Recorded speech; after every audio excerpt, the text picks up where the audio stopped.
Throughout Eastern Europe, millions vowed to build the communist paradise.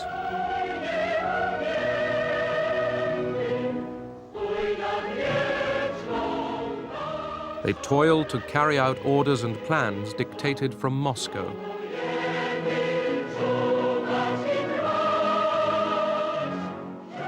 They marched behind the banners of Joseph Stalin.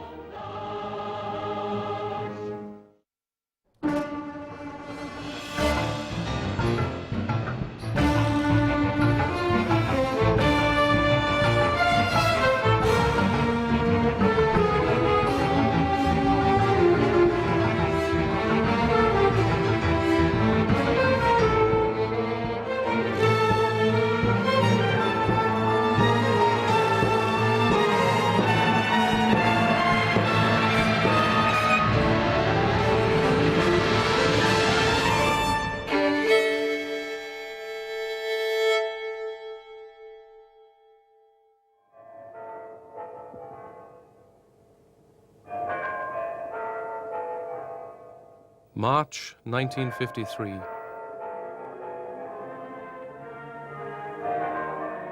The Soviet Union mourns the death of Stalin. For almost 3 decades, Stalin ruled supreme. How would they manage without him? It felt as if the whole world was about to collapse. We wondered what was going to happen to us. We thought of Stalin as our father who would always look after us.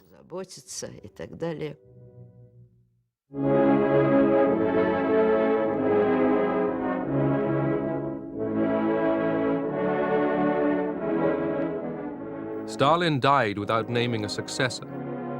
A collective leadership emerged, led by Georgy Malenkov, Lavrenti Beria, Vyacheslav Molotov, and Nikita Khrushchev.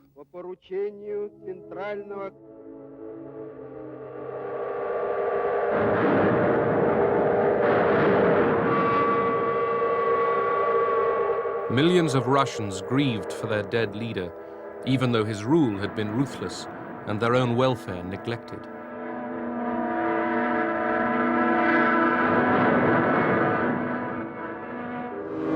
Stalin had transformed the Soviet Union into a superpower, but at his death, relations with America and the West had seldom been worse. For 10 years, the world has been dominated by the malignant power of Stalin. A new era begins, an era in which the guiding spirit is liberty, not enslavement, and when human relations will be those of fraternity, not one-man domination. America, too, had a new leadership. President Eisenhower, Secretary of State Dulles, and Vice President Nixon pledged that they would roll back the frontiers of Soviet power. Eisenhower and Dulles had accused the Truman administration of being soft on communism. Now they had the opportunity to challenge Soviet power. But could Eastern Europe be freed from Soviet domination without a nuclear war? Dulles had talked about liberation, but Eisenhower had insisted that he do so, that when he did so, he couple it with by peaceful means. And so it is not at all obvious how a liberation in the sense of rollback could be achieved merely by peaceful means. The Soviet Empire extended across Europe into Hungary, Czechoslovakia, Poland, and into East Germany, which called itself the German Democratic Republic. Stalin had chosen Walter Ulbricht as the ruler of East Germany. He headed a regime servile to Moscow. After Stalin's death, Ulbricht pressed on, rebuilding his part of Germany along Stalinist lines. Und unsere Straße veränderte ihr Gesicht. Wo vor Monaten noch Ruinen standen, waren Konstrukteure, Maurer und Zimmerleute an der Arbeit. Heavy industry was built up to meet the demands of the Soviet economy. Workers were ordered to increase their output. Everyday needs were neglected. Die Normalbevölkerung lebte. The average person lived very badly. Die Versorgungslage war teilweise katastrophal. If you're talking about the things everybody needs, like heating, coal, electricity, these things were all rationed. Für Feuerung, Kohlen beispielsweise. Dann tägliche Electricity for domestic use was simply not available. war also nicht genügend Elektrizität The vorhanden. morale of the population dropped to zero. Die Moral der Bevölkerung war, ich würde sagen, unter Nullpunkt. Like Stalin, Ulbricht tolerated no opposition. The secret police, the Stasi, had its informers everywhere. Many churches were closed. Censorship prevailed. But East Germany was unable to stop people deserting to the West. Travel to the British, American, and French sectors of Berlin was open to East Germans. Thousands simply packed their bags and left.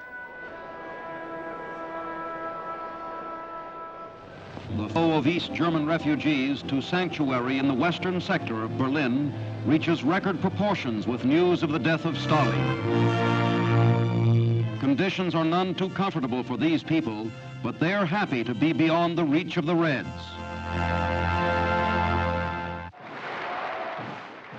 Undeterred, Ulbricht demanded renewed loyalty from East Germans. Alarmed, the new leaders in the Kremlin ordered Ulbricht to soften his rigid policies.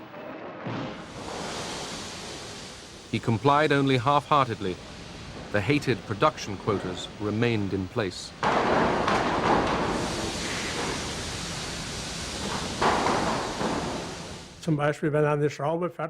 If you were timed with a stopwatch to make a screw, and it took you 4 minutes, you were now expected to do it in 2.5. That was the shocking thing, this raise in work quotas and the pressure to produce. It was all too much for working people. Popular anger exploded.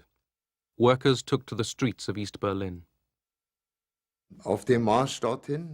When we passed construction sites, everybody, metalworkers, locksmiths, masons, carpenters, all joined us. When we arrived at the city hospital, there were several thousand people with us. Banners appeared at the construction sites saying, "Down with the work quota increases." News of the growing unrest soon spread to West Berlin. I was having lunch in an open-air restaurant in West Berlin on the 16th of June when a friend of mine who was in military government and probably in intelligence drove past and said to me, "Charles, you ought to be in East Berlin." So I got into my car and I went over and ran into the building workers who by that time had left the building sites, were on strike and were marching through East Berlin. And where I caught up with them was near the Friedrichstraße Bahnhof station, the main station right in the middle of East Berlin. And by that time, striking in itself was a political act, was an act of rebellion. But marching through the streets was something more, was almost kicking off a revolution.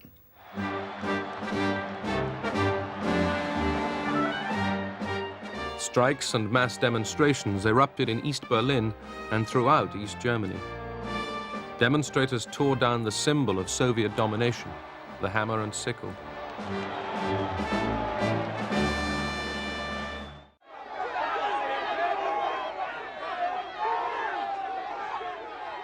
Government authority in East Berlin collapsed.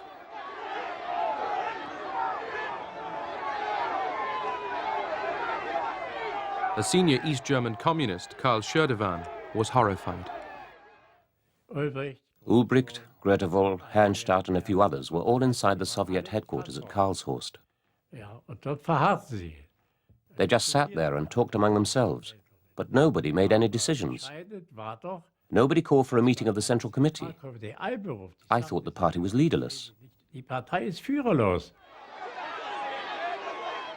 The demonstrators vented their anger on all visible reminders of communist rule.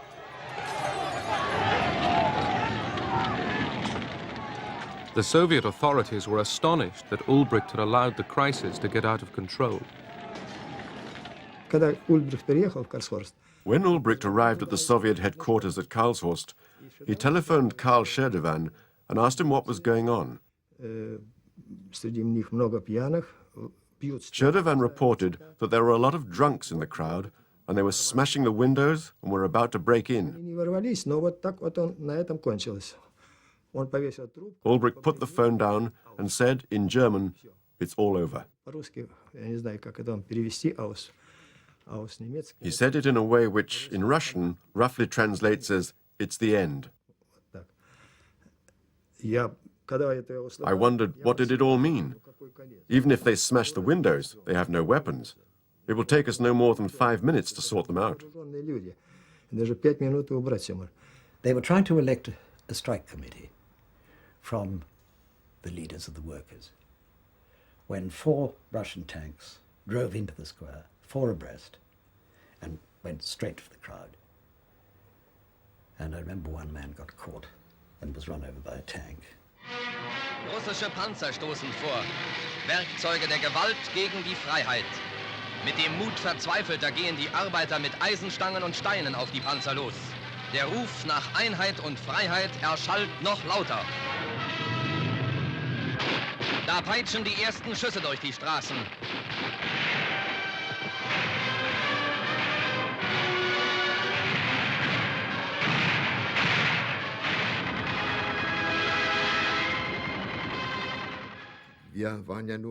We couldn't do anything against the tanks with our bare hands and stones. As soon as the firing started, people began to drop down, wounded or dead. The shooting broke up the demonstration. For us, the dream of freedom was over. Soviet troops quelled the revolt throughout East Germany. At least 40 people were killed and thousands were arrested. It was the first time that East German and Soviet troops closed off the Soviet sector of Berlin from the rest of the city. The British, the Americans, and the French were all for a quiet life. Their concern was to have security of the access routes to West Berlin, that they wouldn't get into difficulties with the Russians. That was all they were interested in. They did not want to get involved.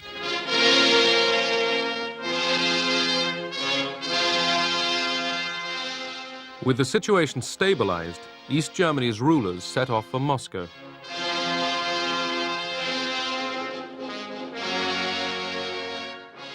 Outside of the Soviet bloc, few countries recognized Ulbricht's German Democratic Republic.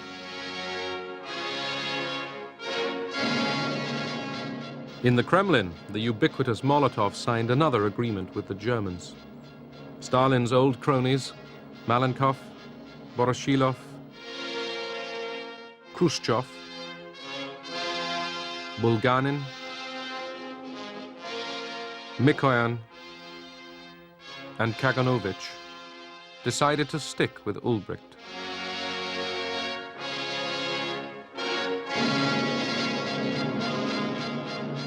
Carefully orchestrated for the cameras, the Politburo bid farewell and good fortune to their East German comrades. One person was missing, Stalin's secret police chief, Lavrenti Beria. The Kremlin claimed he spied for the West. Later that year, he was executed.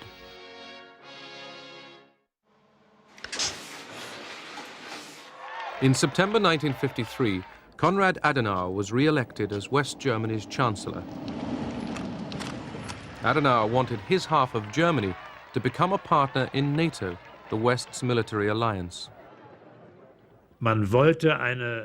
We wanted a strong NATO as a defensive barrier against the Soviet Union. We also wanted to prevent any expansion of the Soviet Union into Western Europe. We could only achieve these aims if we had a West German army.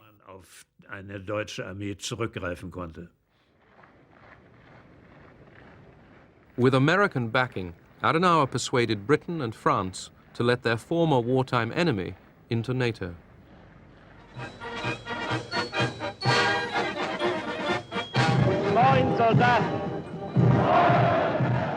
In 1955, West Germany was allowed to form an army.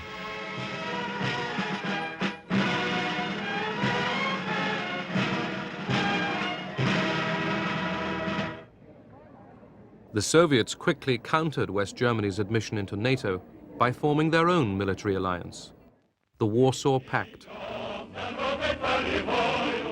The pact formally bound the armies of the communist satellites to the Soviet High Command. The new treaty legitimized the presence of Soviet troops in Eastern Europe. Both East and West claimed their alliances were defensive. Both prepared for war. But the Soviets wanted to reduce tension in Europe. Molotov, the Kremlin's hardline foreign minister, was ordered to negotiate an Austrian peace treaty and the withdrawal of Soviet troops.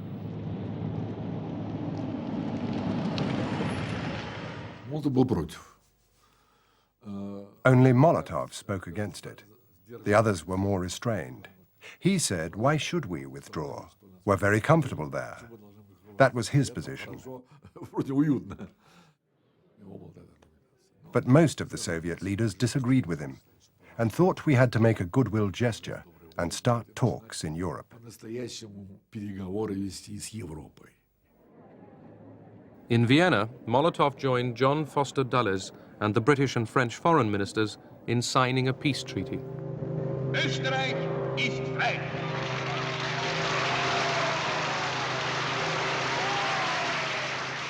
Britain, France, America, and the Soviet Union agreed to end their military occupation of Austria. In return, the Austrians promised permanent neutrality. 10 years after the end of the Second World War, the West and the Soviet Union withdrew their troops. Their departure encouraged some people to hope that one day Soviet troops might also pull out of Eastern Europe. In the Kremlin power struggle, Khrushchev had outmaneuvered Malenkov and Molotov. In 1955, he led a Soviet delegation to Yugoslavia. Khrushchev wanted to repair the damage Stalin had caused by expelling President Tito's Yugoslavia from the communist bloc.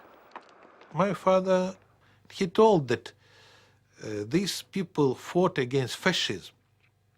And really, it is only one country in the Europe who won itself, not by the help of the Soviet Union, itself.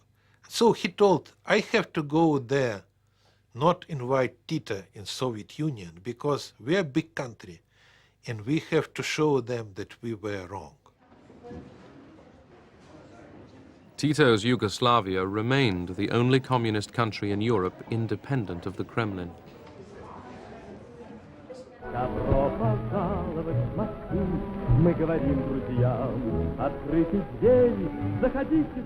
Inside the Soviet Union, Khrushchev wanted to overcome the legacy of Stalinist terror and hardship. He put more resources into the production of consumer goods and housing.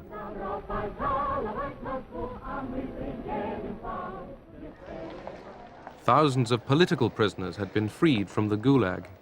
My father was a strong believer in the communism. For him, it was the best life to the people. It is like the heaven of the earth. And he many times repeat that it is impossible to live in the heaven surrounded by the barbed wires. Khrushchev used the 20th Soviet Party Congress to end the hero worship of Stalin and expose the cruelties of his dictatorship.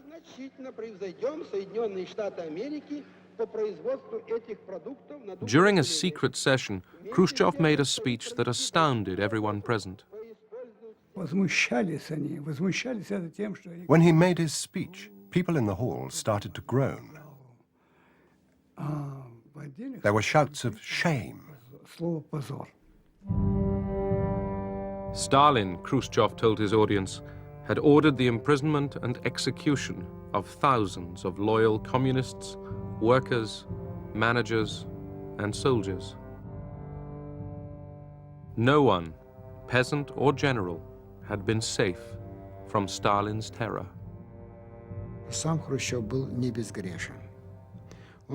Khrushchev himself wasn't without guilt.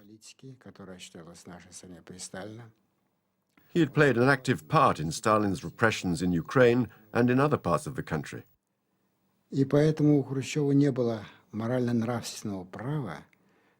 He had no moral right to speak about Stalin as if he himself was pure.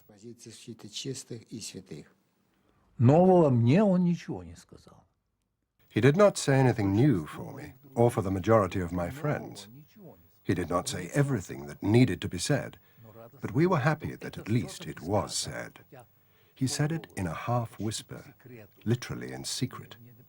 It was not printed in the newspapers, but came out in a leaflet read at party meetings, and sometimes outside. We used to say, "This is the beginning of truth. Truth will win."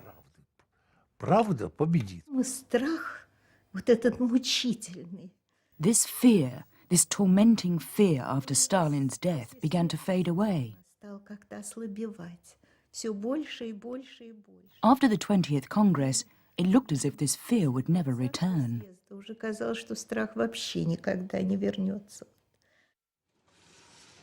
Khrushchev's secret speech was perfect propaganda for the American-financed Radio Free Europe.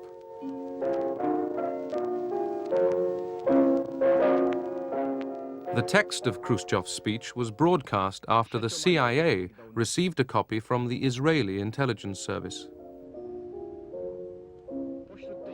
They were just repeating for 24 hours, 1 hour speech, over and over and over again. And this was to the party people who were brainwashed, were led to believe, and they did believe, that Stalin is God, that he couldn't make any mistake. Everything he did was infallible.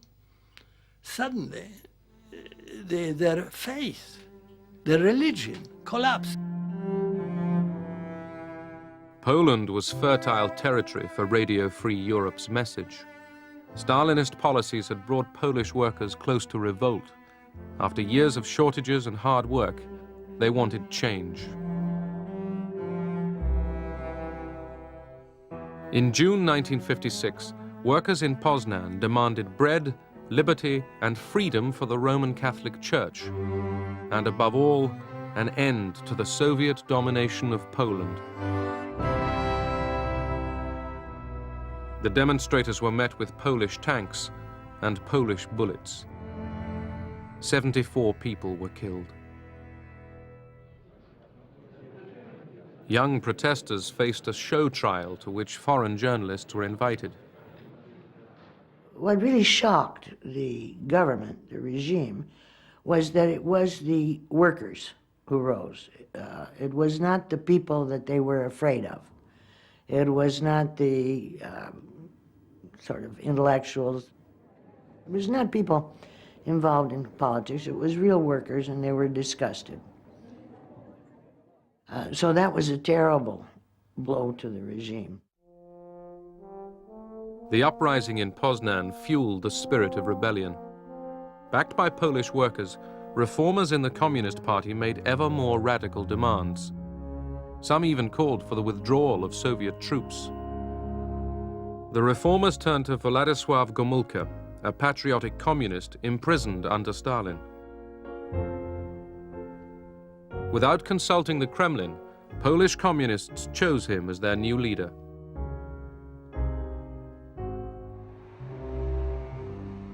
Fearful of an anti-Russian revolt, Moscow ordered Soviet troops to advance on Warsaw, and Khrushchev flew to Poland to teach Gomulka who was boss.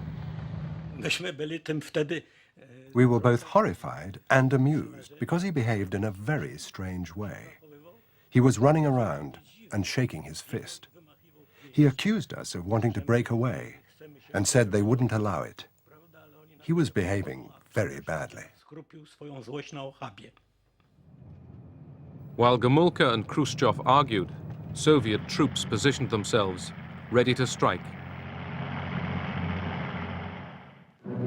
America looked on.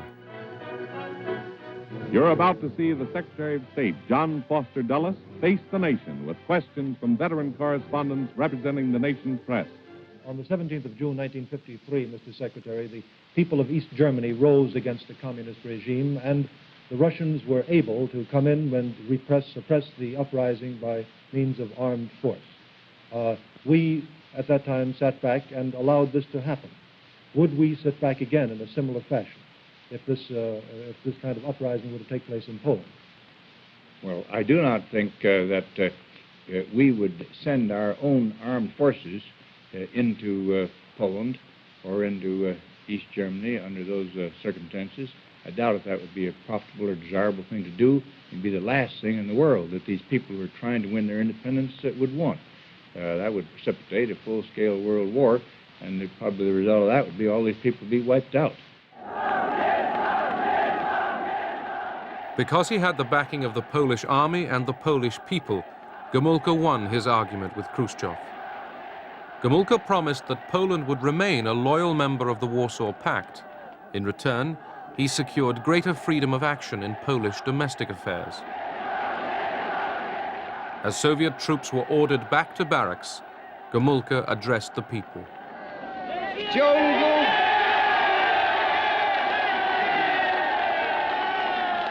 W ciągu ubiegłych lat nagromadziło się w życiu Polski wiele zła, wiele nieprawości i bolesnych rozczarowań.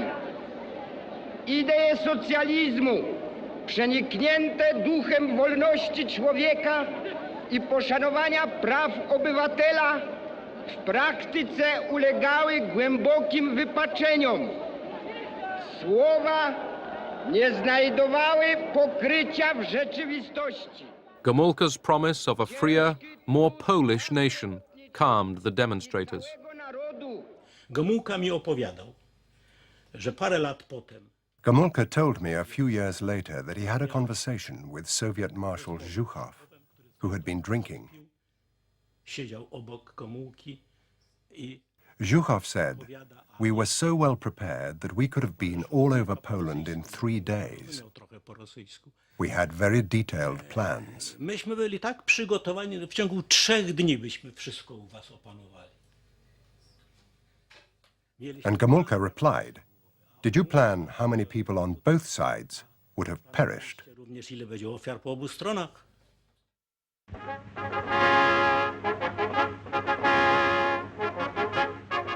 Marx, Engels, Lenin, Stalin zászlaja alatt előre a béke a népek szabadságának szent ügyéért. After Stalin's death, Hungary had remained under the ruthless dictatorship of Matyas Rákosi. It was a saying at that time, it was like a joke. There's only 3 kinds of people in Hungary: who was in jail, who is in jail, and who will be in jail for political reasons. Like Stalin, Rákosi killed and imprisoned his rivals, but people were expected to cheer and conform.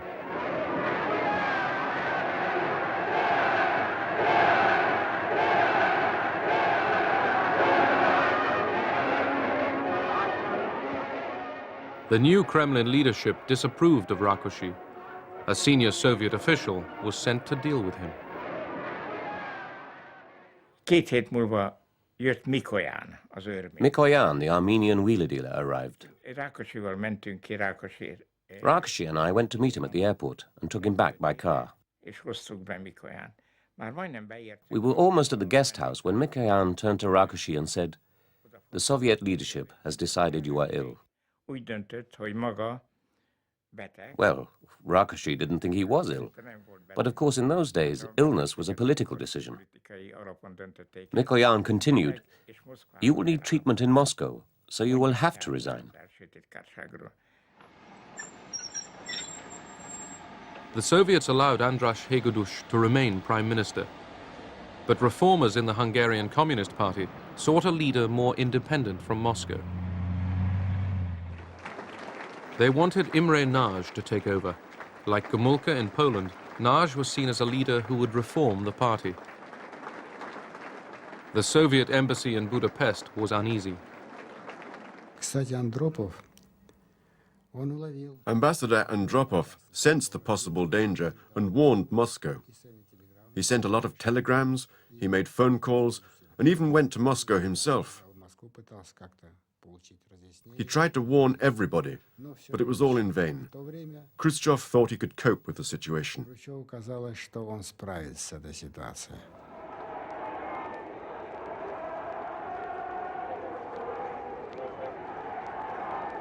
Inspired by Gomulka's success in Poland, thousands poured into the streets of Budapest. Students and workers demanded free speech, the disbanding of the secret police, and the withdrawal of Soviet troops. They paraded Hungarian flags with the communist emblem torn out. I was stopped halfway across Margit Bridge by women students.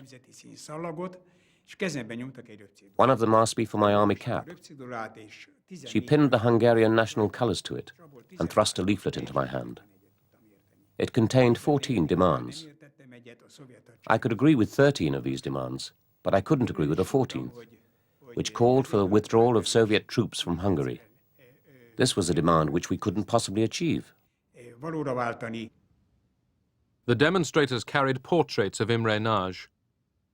Communist reformers urged him to take charge. Imre Nagy was suddenly taken from his home to the parliament, and he had spoke of some minutes. He began saying, "Comrades," and then the crowd roared and said, "We are not comrades." Nagy had misjudged the popular mood. Hungarians wanted immediate and radical change. In the center of Budapest, an excited crowd toppled the monument to Stalin. Nagy stayed silent when Hungary's tottering communist leadership called on the Kremlin to crush the growing unrest. I got a telephone call from my divisional commander in Segled. He told me, "You've got to go to Budapest. It's urgent." I asked, "What are my orders?" I was told that orders would be given when I arrived in the city.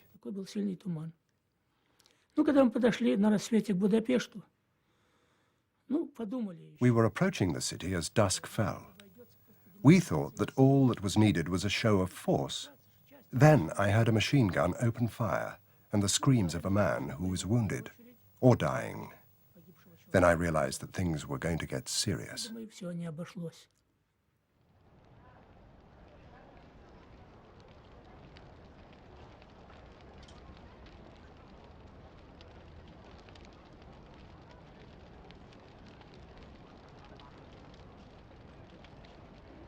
Armed civilians had prevented Soviet tank reinforcements from entering Budapest. The Hungarians had equipped themselves with Molotov cocktails, rifles, machine guns, and enthusiasm. I don't know how the guns work, but one older man, his name was Pistobachi, he says, "Don't worry about it, I'm gonna teach you." And then I looked at the gun was bigger than me. They explained to me and showed me a couple of times. And the very first time I had to use it, I closed my eyes because, you know, I was scared. I never used gun before. So then I looked around and there was a couple soldiers there. And they teared up from the uniform, they had stars for the Russian stars, so they teared it off. And they said, "Don't worry about little girl, we take care of you." Quite a few times I wanted to go home. Maybe the next bullet is going to be mine. And I started to go, and when I saw the 14, 15-year-old kids dead, I said, I was in the service for 2.25 years. I know how to handle a gun. And I'm going home, and I'm going to leave these kids to die for our country. The shape kept me there. During 4 days of fighting, the Budapest revolutionaries stood their ground.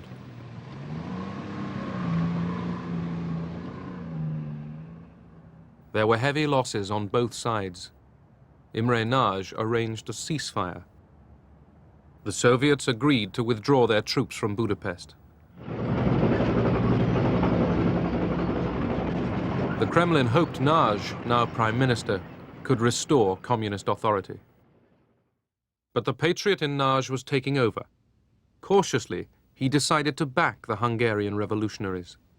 Magyarország népe a múlt héten tragikus gyorsasággal feregtek a véres események. De az is vitathatatlan, hogy ezekben a megmozdulásokban elemi erővel bontakozott ki egy nagy, egész népünket átfogó és egyéforrasztó nemzeti demokratikus mozgalom.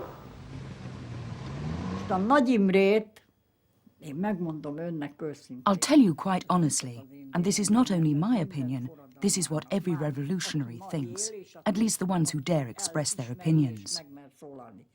Nagy Imrét mi csak akkor. We only recognized Imre Nagy as our prime minister when he actually acknowledged the revolution. Amikor ő fölvállalta, és nem azt mondta. He announced, "This is not a counter-revolution, this is a fight for freedom." Forradalomban, hanem azt mondta, hogy ez szabadságharc.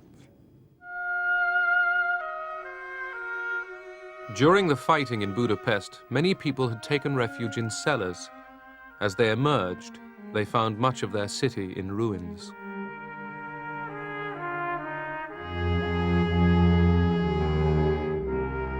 The Hungarians thought they had won their revolution. They came out to mourn their dead heroes.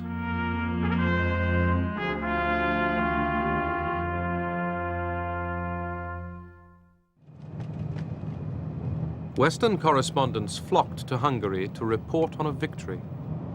What do you hope will happen now? We hope that our country will be entirely free and we can work and we can have free connections with West. People were enormously optimistic that life had changed. Everywhere in the country, the Hungarian tricolour was flying with the middle torn out, the communist emblem torn out. It seemed to be, a completely liberated country. Many Hungarians looked to America and the West to guarantee their revolution. Behind me is the Blue Danube in Budapest. The scene is calm enough here, but the rest of this city is in a bloody turmoil. For more than a week, the Hungarian rebels have been attacking the signs of Soviet tyranny. It's become a platitude to say of a people that they've earned their freedom. But it's the only thing that can really be said of the Hungarians today. Whether they will be free is still in the issue. But if sheer guts can win freedom, they'll win. The West's attention was diverted by another crisis far from Europe. An extraordinary military venture was beginning in the Middle East. Egypt's Suez Canal was attacked by Britain, France, and Israel. America hadn't been consulted and was infuriated. So too were Hungarians. We went to interview the head of the resistance in Győr, which is the main town in Western Hungary. And he gave us an interview. And then he said, "You have wrecked, you the British, and of course the French, have wrecked our rising by starting a war in the Middle East. This will put the Russians in a position where they can, in fact, act with impunity because the world's eyes will be on the Middle East and not on Hungary." So they were angry.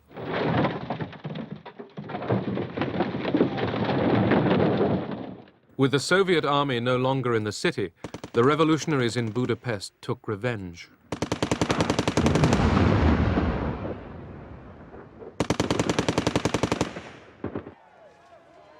Communist Party offices were destroyed.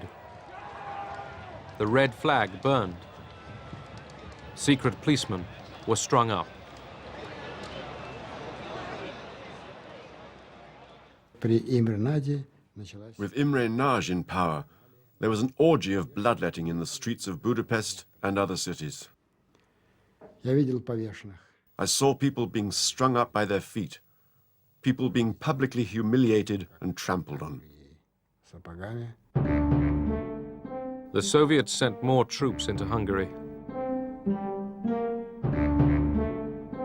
Prime Minister Nagy tried one last gamble.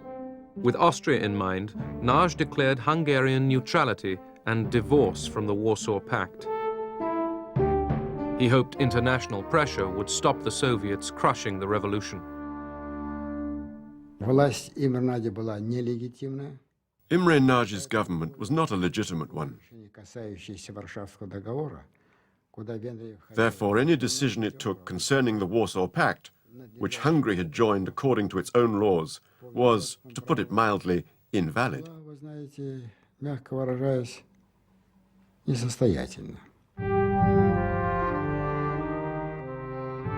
Other communist states, especially China, were urging Khrushchev to use force. It was a very complicated decision to my father. As he told, for 3 or 4 days, he talked with the Chinese, with other representatives, and one time they decided not to use force, then they told, no, we have to use force, yes, no, yes, no. At last it was decision, yes, to use it. We were told to get ready to re-enter Budapest because the terror had started. We were not a force of occupation. Instead, we were going in as saviors to protect the people from banditry and terrorism. We knew that the Americans might also enter the city from the west. We asked our divisional commander, could this mean war? He said, yes. This could be the beginning of World War III.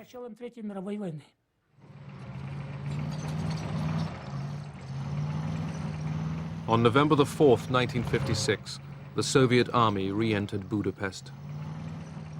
I called up Imre Nagy and I then told that, Mr. Prime Minister, all the signs we observed, the massive troop employment, the unrestricted shooting, now the attack against the final perimeter of Budapest, all of this suggests to me that we are in war with the Soviet Union. I recommend that you as Prime Minister state for the nation, for the world, that Hungary is in war with the Soviet Union due to the Soviet aggression. He dressed me down practically. No war with the Soviet Union.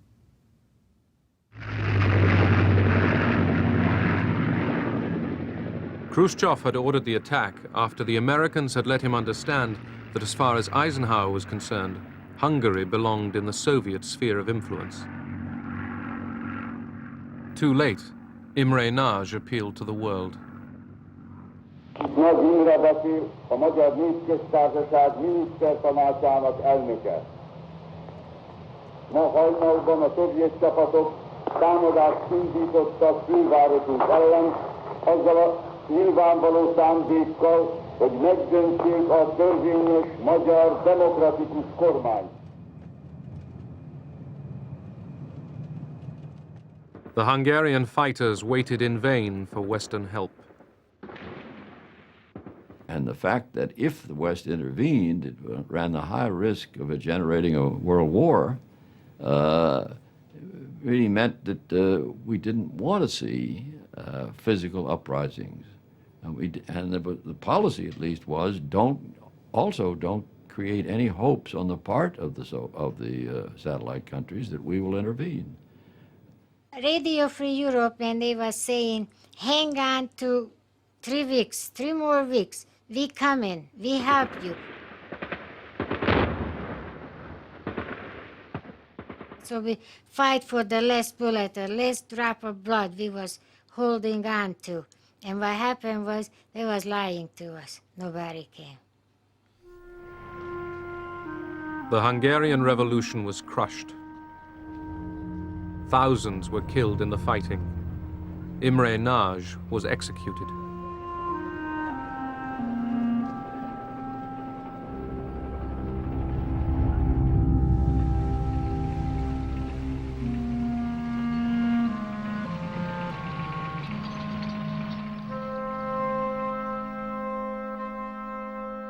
200,000 Hungarians fled into Austria before the frontier was sealed by Soviet troops.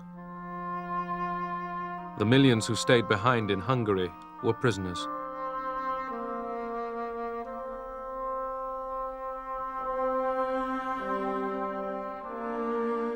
Khrushchev had reinforced the Iron Curtain.